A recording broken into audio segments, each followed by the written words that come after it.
በስነ ምግብ ህክምና ለመታከም ወደ ሎዛ የሚመጡ ታካሚዎቻችን ክትትላቸውን ጨርሰው ከሄዱ በኋላ የሚኖራቸው የጤና ሁኔታ ምን ይመስላል?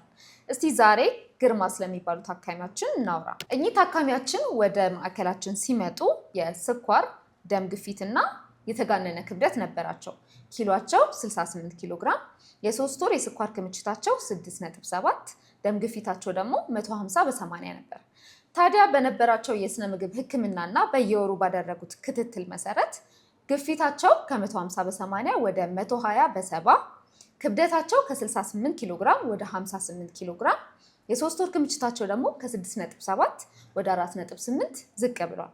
በዚህም መሰረት ይወስዱት የነበረውን የደም ግፊትና የስኳር መድኃኒት ማቆም ችለዋል።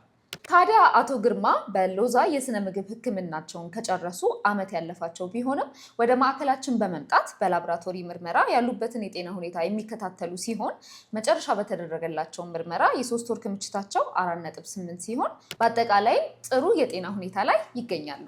ኑ በምግብ እናክመው።